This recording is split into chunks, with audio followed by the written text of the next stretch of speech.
extra time. Do you think the first test is a realistic target, or is it perhaps slightly later in the series to get up to speed? How are you on that? I think I'll be fine. Whether or not I'll get picked or not, I mean, Bessie and Leachy, I thought did quite well in Sri Lanka and come off some good performances. But in terms of being ready to play, I'll be fine to play. I feel like I'll be ready, and I feel like I've been waited long enough. I mean, going to Sri Lanka, I was hoping to play, and we probably would have played three spinners in the first game, but obviously with what happened, it wasn't the case. So if I have to wait my chance, I'll wait. I'm happy to do that. So yeah, but I am ready to go. And some good memories in Chennai in particular. It was where you got your second 100 on the last tour, and obviously you got runs throughout that series. So how are you feeling confidence-wise on the batting side of things? Yeah, I've been working hard with the guys in Sri Lanka, and prior to that, I was training quite a bit just to try and improve my batting really, and try and tweak a few things technically and just where I can get better and stuff like that. So hopefully, once we get out and training and stuff, I can build on that. But you're right, I've got some good memories here. It's normally a good wicket to bat and bowl actually, even though they got 700 last time. But yeah, I mean, I feel quite good to answer. I'm just ready to go out and perform. Cracking, cheers. You've got to know very well at RCB. He's caused England quite a few problems in the last couple of series, both home and away. What's the inside info from your experience on how to deal with it? How do we get him out, you mean? I think, he's obviously an amazing running worker, and he's very motivated to do well and things, and I'm sure he'll be eagerly motivated now that they've done so well in Australia, and obviously he had to leave for the birth of his child and stuff. But yeah, I mean, I don't know how we're going to get him out, because I don't think he has any sort of weakness in terms of things like that. But obviously we've got a good bowling attack, and we've got some good pace in the lineup, and so yeah, I don't know, to be honest with you. I mean, he's a great guy, and he's a good friend of mine, and we don't really talk too much about cricket as much. I mean, we do a little bit, but not too much. You're a multi-format player. Are you?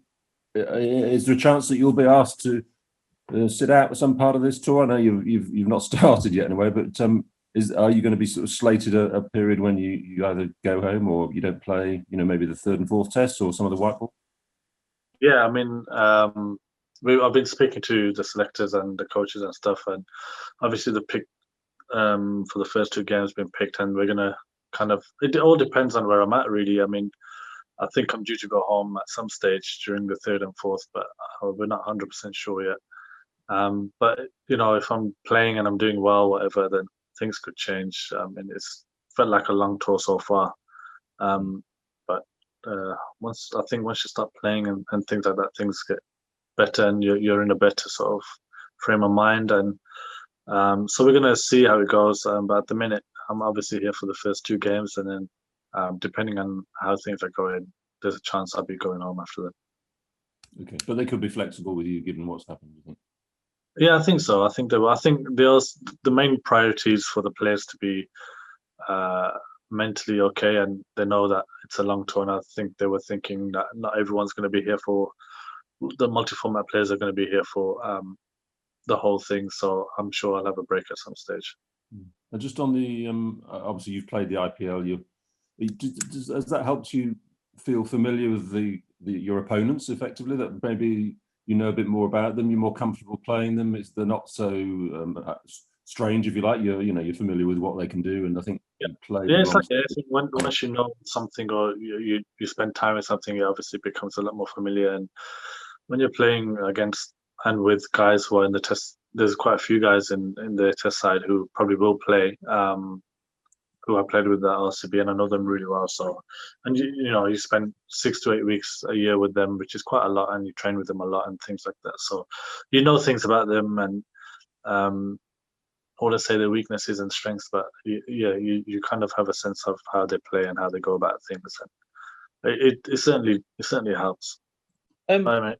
You've been pretty honest about how you felt you needed a break from Test cricket back in the summer of 2019. But just before that first Ashes Test, you'd just won the World Cup. You were one of the leading wicket takers in the world over the previous 12 months. If someone had said to you before that first Ashes Test, this is going to be your last Test match for what is now 18 months and counting, what do you think you'd have said? I would have said I must have done really bad then, and I did. But still, yeah, I was disappointed because, like you said, I had a really good year. I think I was leading wicket taker in the world, and I was doing well. So I had a bad game, and rightly so, I got dropped. It's fine, but I didn't think. But then I just saw it as an opportunity. You know what? This is my time to let me take a bit more responsibility on myself and almost just step away a little bit just to see how I'm going. And I just felt mentally that I was drained at the time. Obviously, at the World Cup, got dropped for the last 3 games there. We played Ireland and I hardly bowled. Then I remember the build up to that game. There was 2 days before it just rained and I didn't bowl outside, and I just felt like it was tough. And to just step away and give myself a bit of a break, it was nice, to be honest with you. And yeah, I mean, then I was looking forward to Sri Lanka and hopefully here I can put some performances together. But yeah, it was tough.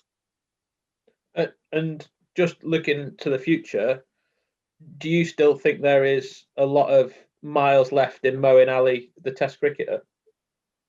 Yeah, I think so. I think that look, I have little targets and I want to achieve first and things like that. And I want to, like, I'm not too far away from getting like 200 wickets and all these kind of things. And I know people say they don't look at these things, but it would be something I would love, and then set another target after that. So I'm just going to go series by series, not take things for granted too much. I think I got to a point when I was ongoing on every tour and all that kind of stuff, and I was almost too comfortable. And it's a nice position to be in now.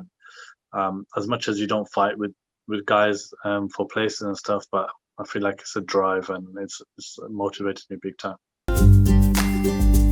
Hit the subscribe option and the bell icon to get all the exclusive sports videos on Extra Time.